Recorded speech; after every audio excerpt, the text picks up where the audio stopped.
Hey, Jeff Fuller with you. Jay Fuller Interviews on YouTube, the Facebook group, Instagram, and Twitter. Jay Fuller Interviews. If you want to subscribe on YouTube, certainly please do so. Also, the Backfire Podcast on Spotify. Search Spotify for the Backfire Podcast. You'll find me with Anthony Hamilton Jr., many other guests, great stories as we can learn from people's stories to make our story much better, less ignorant, and be there for others. So joining me now, Anthony Hamilton Jr. Anthony, welcome on. Thanks for having me, man. Yeah, so I'll just be honest. I had not heard much about you until I was watching Sports Center, and you were with number 81, Terrell Owens. How did you get on Sports Center, and how did you meet Terrell Owens? Well, with Sports Center, I'm just used to posting content, and I've just gotten a knowing of what people like to see. Sports Center opens my DMs all the time, so whenever I have something that I think they can post, I'll send it to them, and they'll let me know if they can post it or not. But with To, I met him through a mutual friend. I wanted to get him for an interview series that I'm doing on my YouTube channel just to set up stuff that I'm trying to do later on in the future. So the person that is a mutual friend of ours kind of helped me get in contact with him. And then after I talked to him, I built a relationship with him, and we just ended up being really close. That's really cool. Hey, for yourself, being at Clemson, could you just talk about what it was like choosing Clemson? Did you have a lot of options? What led you to Clemson? Well, I feel like everything happens for a reason with that thing. So I grew up playing basketball. I've always played basketball. I signed to play college basketball at Division III university. Um, I never did track in high school, but previously in high school, I used to take college tours and go visit different schools and meet different people. And I met the track coach as a basketball player in college, just taking a tour through the school. So when I proceeded to do track in college, I ended up being really good. I was a rookie at it, and since I was so good, I kind of just reached out and was like, "Hey, this is what it is. Like, I'm trying to do this seriously. I don't want to be at a D3 no more. I want to do this for the big time Yeah, school." yeah. He was like, "We could try you out. Um, I'll bring you on, and we'll work you out, see what you can do." And then now I'm here. So. So, what was it about the high jump that you first thought about? Was it that you just were a leaper and that just made sense, or was the high jump something that you were talked into? I mean, I so obviously people know, they see that I jump high and I'm athletic. So I don't know. I wasn't really into track like that. So it was kind of like the coach at the smaller school pushing me to like, I want you to high jump. I want to see you high jump, because they've always seen me dunk in like the games or in warm-ups at basketball practice or whatever. So they kind of pushed me into it. I didn't know what it was at first, honestly. Um, it was a rough time starting to do it. So, just I fell in love with it, and that's what kind of made me like, okay, yeah, I can do this. Anthony, share with me a little bit. Being at Clemson, what's it like now? Are you on campus now? Yeah, I'm on campus now. And so, with COVID-19, how many of your classes are online versus in person? My son, we just dropped him off for his freshman year. He Mhm. has one hybrid class, one in person class, but everything else is online. What about you? So how it's gonna work is, right now all my classes are online. I have 8 classes right now, and they're gonna be online, I believe, until September 17th, and then we're going into hybrid style. I believe, I'm not sure how hybrid works, but I think it's gonna be, we go to class once or twice a week, and then the rest of the week is gonna be online. Yeah, Only yeah. thing about that is I don't know if everybody's gonna want to go home for Thanksgiving break. Right. I don't know how that's gonna work. I don't think they're gonna let us go back because we have a season to start. They don't want us to, you know, go Right. and come back. Well, for sure. I'm going to try to bring this up. We'll see if I can make it work. But this is just from the YouTube channel. And it just shows that you have a pretty good hops. And what was it about basketball that was interesting to you when you were a kid? Did you have a father that played, brother that played, or was it just a natural sport you gravitated towards? Honestly, man, it was just I fell in love with basketball. I've obviously I just had friends that did it. So when I started, I wasn't really that good. I didn't get good at it until probably high school, but it was just something to do. It was something that kept me off the street. It was something that kept me active, and that's something that I kind of fell in love with. Is just being active and going out and playing basketball. It's just a fun thing to do. When did you find out that you were a leaper, that it was not just something you worked hard at, but it was more God-given as well? Well, so I had just shared this information a few weeks ago. I kind of say it subliminally throughout my time posting or in videos or whatever. But I had 2 major surgeries in high school. I blew my knee out twice. I have 3 screws in my knee. And at that point in time, I wasn't really jumping. I was dunking, but I wasn't really. I was just like an average guy, just trying to dunk a basketball. After that, I feel like by the end of my junior year in high school, I was doing all the rehab, all the little strengthening exercises to strengthen the smaller muscles. Obviously, they all come together and work as one strong muscle. So, I mean, by the end of my junior year, that's when I started to notice, like, oh, I'm starting to jump a little high now. And then after my senior year, it was like, okay, like I'm like that now. So I just stayed on top of it. I know what works. I just continue to do it, and then I'm continuing to grow and increase my jumping ability. Now, I had to laugh a little bit because as you see behind me, it says how you can train to get a 50-inch vertical. Yes. I'm 45 years old, and my ability is never going to reach that 50-inch. But for young athletes, how important is it that they take those God-given talents that they're created with and blessed with, but really to work hard to take it to the next level? Do you find a lot of your friends where if they would work a little bit harder, they'd be a better athlete, or is that just more they rely on what comes easy? Yeah, and I'm such a big advocate of taking care of your body and exercising. I learned that the hard way because I never stretched, I never did this, I never did that. So just I work with some of the athletes here, like some of my boys on the basketball team, football. We all go out and they'll do workouts with me. I'll do it with athletes at home, but it's just basically, I mean, I feel like it would make you a better athlete if you just stayed consistent on a harsh workout program, like whether it's given by your school, whether it's given by yourself, like you just trying to try stuff because that's what I kind of did. But just, it's just being consistent because everybody knows, like, if your coach gives you a workout and you're at home, 9 times out of 10, you're probably not going to do the whole thing, Right. So. Sorry about that. Hey, so right here, I really enjoyed this too. For beginners, this is probably where I would have needed to start. But basketball, track, what are the similarities that you found that you enjoy most? Because being part of a basketball team, it really is a team, and track sometimes, though you are on a team, it's more individual.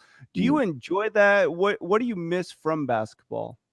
Well, first, to answer your question, the similarities, I feel like I'm going to be competitive regardless. So I think my competitive spirit and me wanting to win kind of shares within basketball and track. With the difference, I feel like, is basketball is a team sport. Track is mostly it's a team sport, but it's individual performances. I feel like it's like more of the shine is on me as opposed to the whole team when it comes to being on a basketball team. So just it shows you will get exposed if you don't hold yourself accountable and do the work that you're supposed to do, basically. Where did that work ethic come from? Can you who do you credit for that work ethic that you have? My work ethic, man. I'm trying to make it, and like my mom inspires me a lot. My stepdad, they inspire me a lot. When I was a kid, they always told me, especially when I was injured, I wasn't supposed to do sports anymore. They came and they told me, like, you can do this, you can be good at something, like you're gonna be big at something. When they told me that, it's like, I wanna be able to be successful and be able to take care of them, because they took care of me when I was at my lowest. Yeah.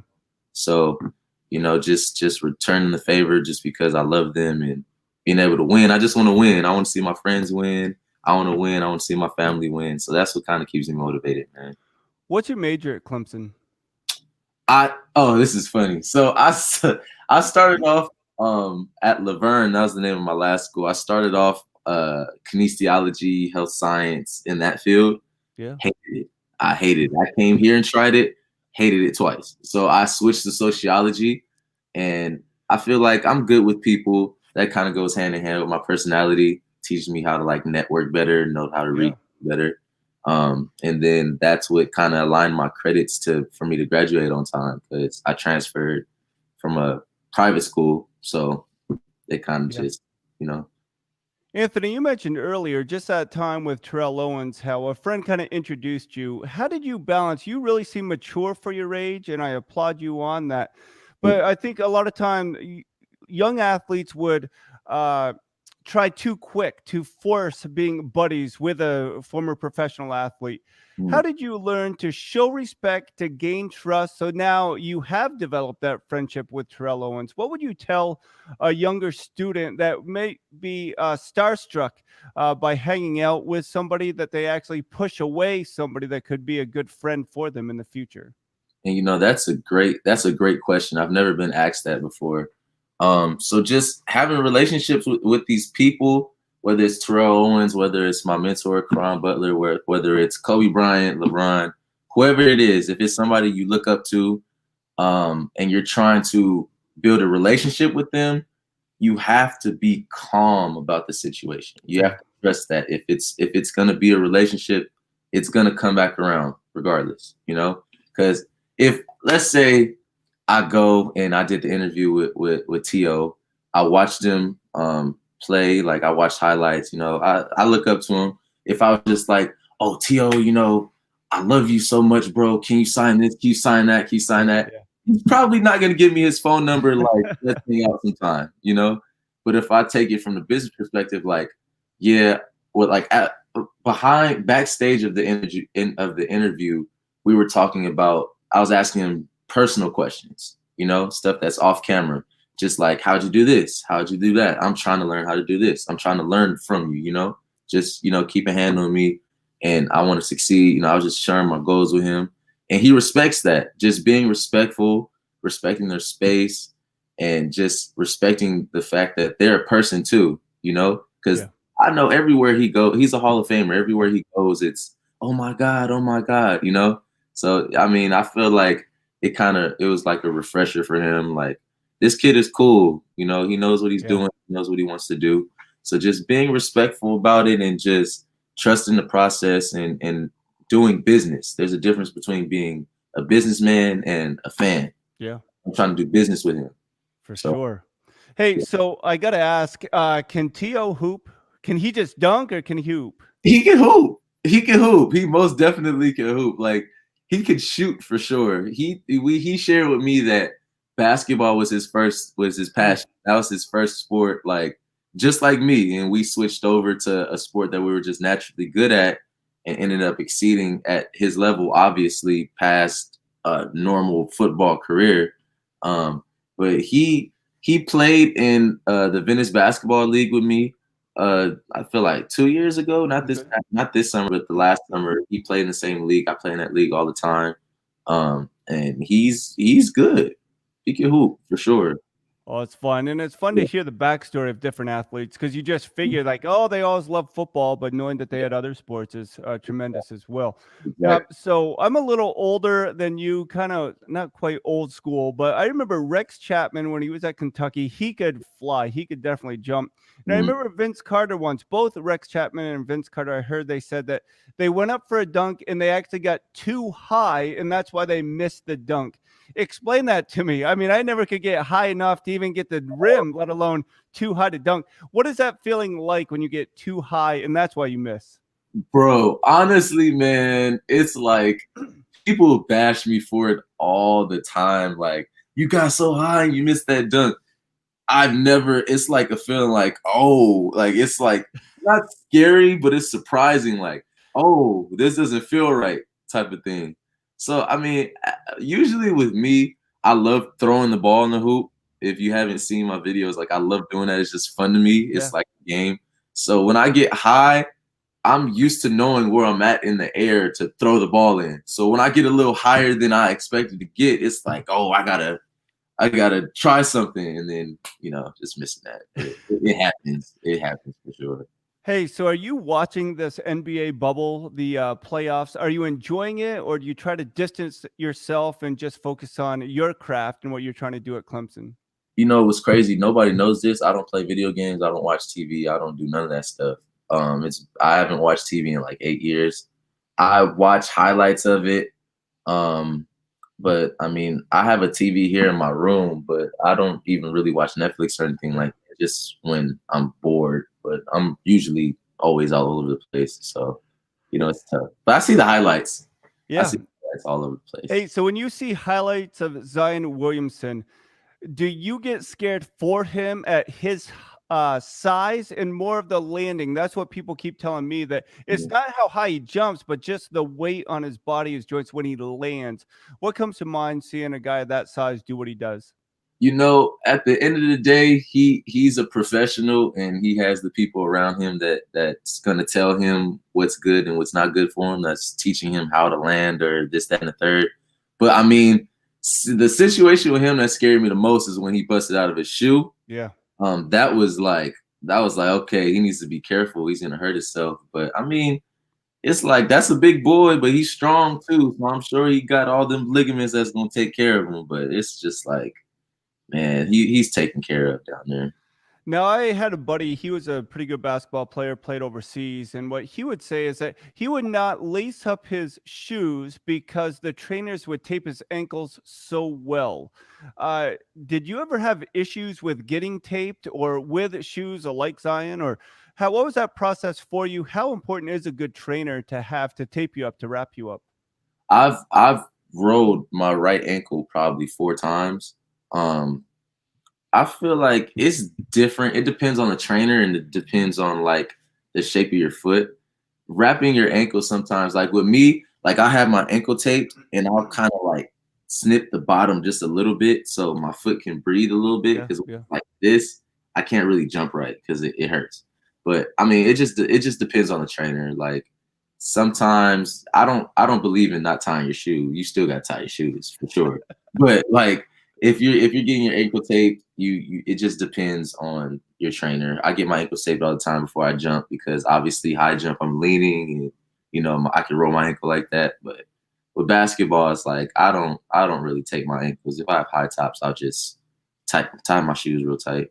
So, Anthony, tell me the difference. Are you a 2-footed jumper or a 1-footed jumper for dunking? And then what are you for the high jump? How is that different for you, that jumping motion, the mechanics, fundamentals? So basketball, most definitely 2 feet. I do it on the basketball court mainly because that's how I got injured jumping off of one. All the pressure was in one leg. I jumped wrong. Boom, blew my knee out. So that's mainly why I jump off of 2 with basketball. With high jump, it's more of like a science. So it's physics. So basically my coach explained to me, like, the more speed you bring in, the harder you curve, it'll shoot you up. So I don't really have to jump as hard as I do when I dunk. Yeah. So, I mean, I'm both really, but I like 2-footed better. And 1 foot is more like just, I don't do it when I dunk just because I save it for the season. Now, let me ask you a couple personal questions. Some people, whether old or younger, they would look at you, see you on Sports Center, see your YouTube subscribers list and say, wow, you've made it, you're successful. Now, I just know that during this time of pandemic, especially, everybody's having some sort of insecurity. If you had either a young kid or an older adult say, wow, Anthony, you've made it, I want to be like you, knowing what you've gone through, what advice would you tell them? I would say, man, just chase your dreams. Like, manifestation is so real, bro. Like, that's one thing I've learned over the past few years. Like, I'm 21 years old, and I'm doing a lot of stuff that some of my friends, like some of my older friends, are trying to do. And just thinking about it and believing in yourself and not focusing on what other people are doing.